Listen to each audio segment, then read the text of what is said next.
if someone feels trapped in, well, let's talk cravings, right? I mean, sugar cravings. Are they real? Are they more imagined?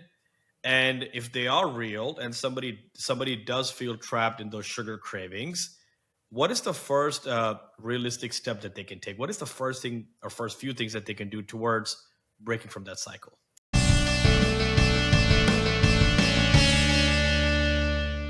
So I look at cravings as being in one of two categories, and they're both very real. Okay.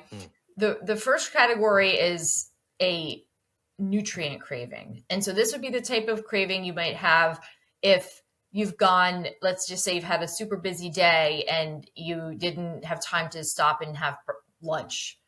And now it's like midday and you're really craving something to eat. You're feeling the hunger, right? You feel like you need something to eat, right? So that's a craving that is nutrient driven in the sense that it's your body's way of telling you you need calories.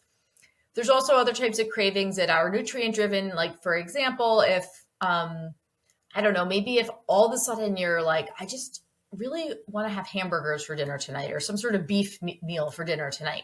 Maybe that's your body's way of telling you like you're a little low in iron, So there are nutrient driven cravings that we all experience, and that's completely normal and part of the appetitive process. And it's very adaptive. But then there's this other type of craving that I think we more often experience, and that is a hedonic craving. That is the craving for just the pleasure that you're going to get from the food. It has nothing to do with the calorie content, nothing to do with the nutrient composition of those foods. Merely, it's about the pleasure. And so when you go to a restaurant and the server comes over after you've had a big meal and says, "Oh, would anyone like dessert?" There's always room for dessert, right? So we have a hedonic craving, right? Like you could go for a slice of cake or ice cream. And so that's what a hedonic craving looks like. And I think what we are seeing more and more is that people are conflating the two. Many people have never experienced, fortunately for them, but many people have not experienced an actual true hunger craving. I've worked with so many people who have, maybe for the reasons that you talked about earlier when you were talking about how your mom would say if you were hungry in the car, like, all right, well, you'll eat when we get home after I cook you something. I feel like there's a lot of people these days who have never experienced that, because if they said they were hungry in the car, mom is going to stop and get them a sandwich or get them something from the drive-through, right? And so a lot of people will pre-eat or eat because they're afraid they're going to get hungry, or so they don't get hungry, like as if being hungry is some sort of death sentence. Like you could go for quite a while without eating, most cases, before something bad's going to happen to you. So I think that a lot of the hedonic cravings, people in their mind interpret as being actual nutrient cravings, like their body is telling them they need something. And so that is then, I guess, elevated by the food industry, because then, we have the advertisements, we have the marketing, we have the logos, like all of these things that kind of fuel the cravings, if you will. And so I think that's the challenge that a lot of people face. And I talk about this a lot in my book, Sugarless, about how do you identify these situations and these cravings, and how do you, de-escalate them? Because sometimes it is really a matter of just thinking it through and saying, you know what, yes, I want it, but I don't need it. And my body doesn't want it. My health doesn't want it. So I'm going to say no, and kind of working through that. But it's not always so easy. And it can really be a challenge for people who, like I said, have really never experienced like true nutrient cravings.